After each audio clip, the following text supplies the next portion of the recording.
progress in many topics. On the global economy, we have discussed the outlook of the global economy that remains positive, and global growth projections remain steady. However, the expansion has become less even across economies, and some of the downside risks that have been discussed earlier in the year are starting to materialize. As monetary policy continues to normalize in advanced economy, financial conditions tighten in emerging ones, and several emerging economies have experienced market volatility. We have discussed how to mitigate current and potential risks and agreed that it is imperative to take action to ensure fundamentals are strong in order to face the challenges. On trade tensions, we agree that international trade is an important engine of growth, and we need to resolve tensions which can negatively affect market sentiment and increase financial volatility. We must strengthen cooperation and keep channels for constructive dialogue open. It remains important to further strengthen the cooperation among G20 members to sustain global financial stability. We spoke about infrastructure for development, one of the priorities of the Argentinian G20, given its importance for economic prosperity, sustainable development, and inclusive growth. We have focused on how to further catalyze private sector investment into infrastructure by putting in place the necessary conditions for infrastructure to develop as an asset class. We have advanced in the implementation of the roadmap to infrastructure as an asset class, and we are working on concrete actions to improve project preparation, data, risk mitigation, and contractual standardization. We are also working with Japan, the next G20 presidency, to continue with this infrastructure priority. On the international financial architecture, we have discussed the 15th IMF General Review of Quotas.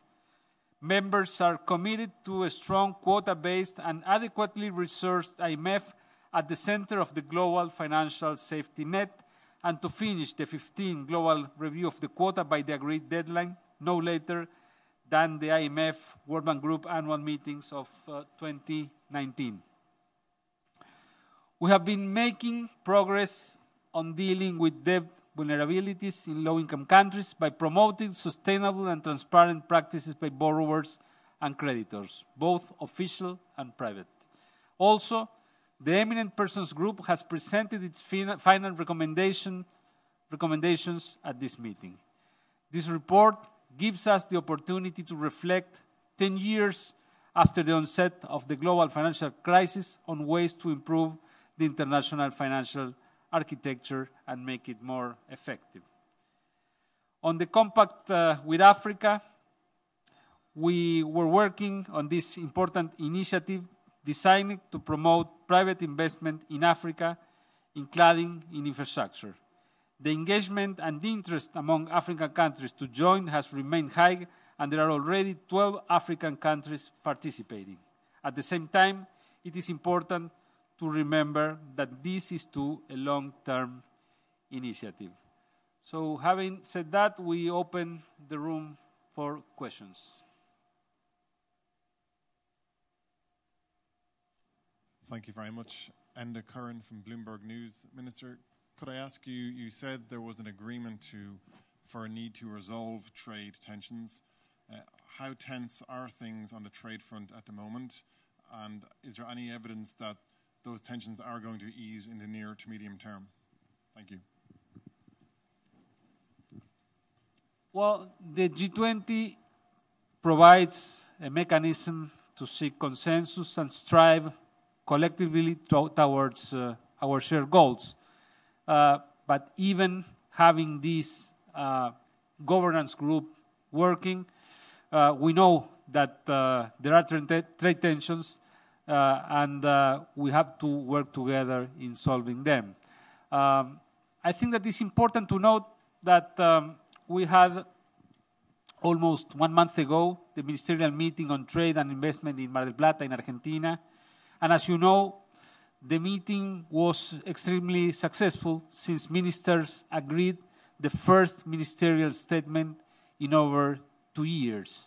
So in that statement, they reaffirmed the importance of trade, and members agreed to work together to enhance sustainable economic growth, keep markets open, address economic development, and reinvigorate the international trading system.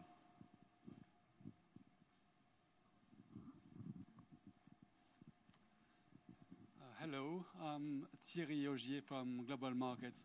You mentioned the Eminent Persons report, the Eminent Persons Group report. I would like to find out if it says in the report that the role of G20 should be reset to focus on building consensus on key political issues. Do you accept this? What do you think of this? Well, that coincides exactly with what Argentina was focused since the beginning of its G20 presidency.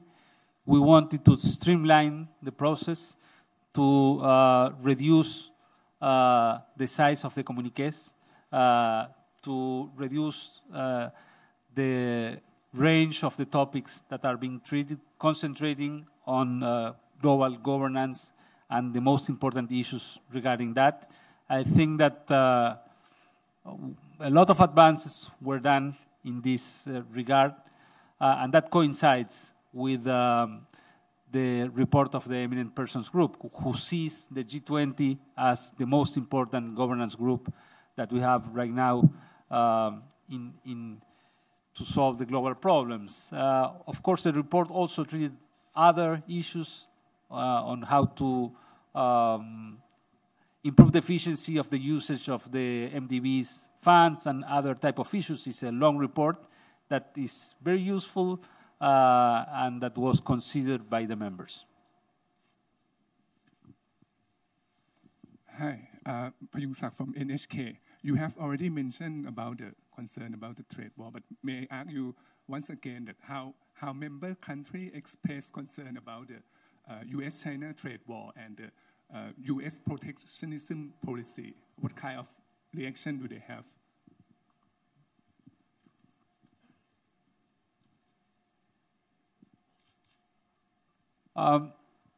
Of course, we recognize that we are right now facing trade tensions amongst members of the G20. So part of those tensions will have to be resolved by the members. The G20 can play a role in providing the ground for the discussion, but of course, the difference that still persists should be resolved by the members which are directly involved in the tensions.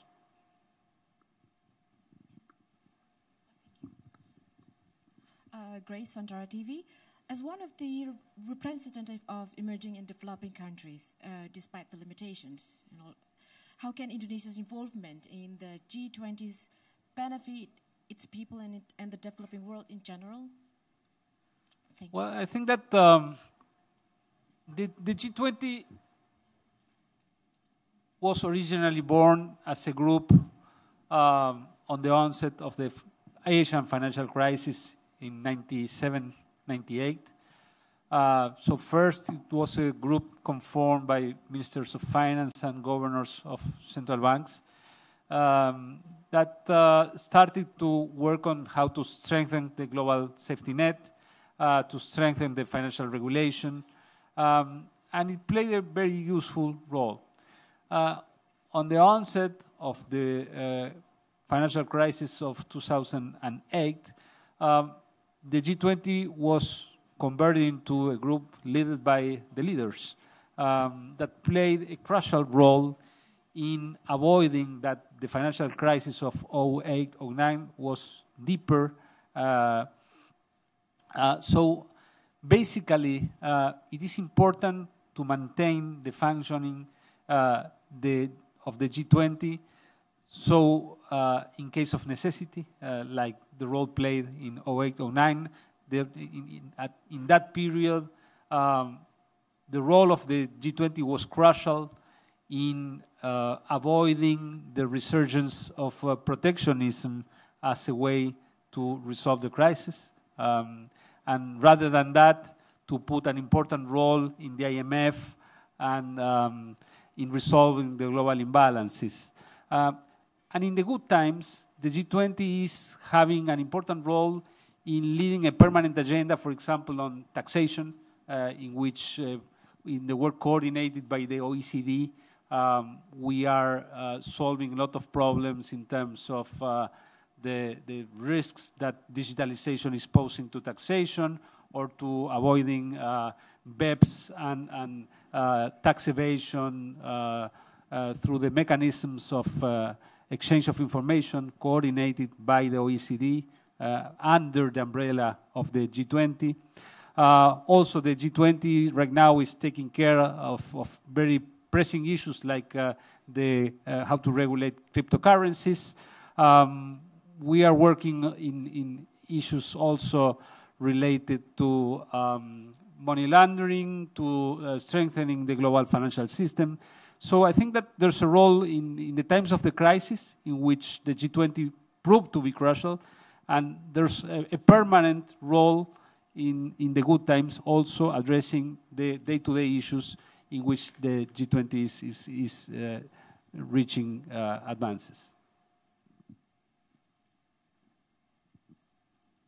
Thank you. Michael Igo with DevX. I have a question related to the focus on infrastructure for development. We've heard from officials in the US government that they're pushing through the G20 to try to build some consensus around what sustainable development finance looks like, or good development finance, sort of in response to what they consider to be some unsustainable examples of development finance. Can you share any update on those discussions, if indeed they are happening? And do you expect that some agreement on principles around sustainable development finance might be a product of the G20 summit? Thank you. Well, infrastructure for growth was one of the two priorities of the finance track in our G20. The other one was the future of work.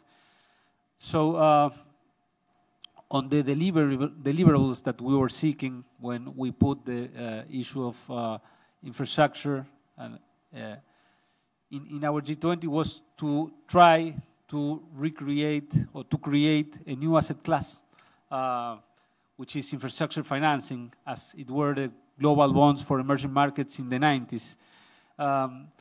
So as to try to cover the gap between the infrastructure needs that the world has and financing to infrastructure that right now is channeled. So we are accumulating a deficit in infrastructure, not only in emerging market economies, but also in the developed world.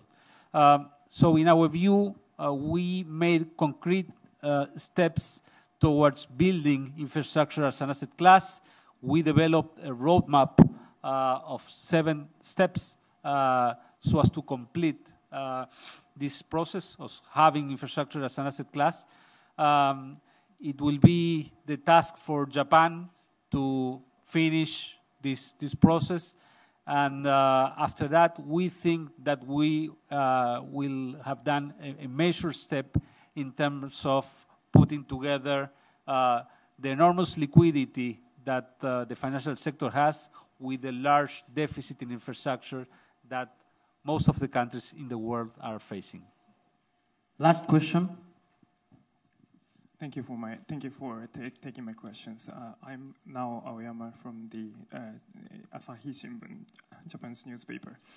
Although it may be a little bit premature to talk about this, but what roles would you expect Japan, the next host country of the G20, to play going forward, especially in order to safeguard the global trading system? Well, of course, Japan will have to continue with the agenda of the G20, but also Japan also will be focused on their own priorities. And we already know that quality infrastructure is one of the priorities of Japan. So we are very happy that the issue of infrastructure, which is so demanding right now, will continue under Japan's presidency. Thanks.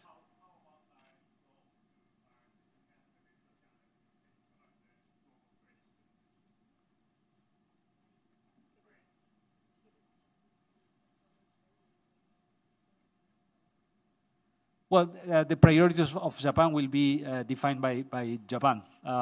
So, of course, it's a key issue right now in the global discussion.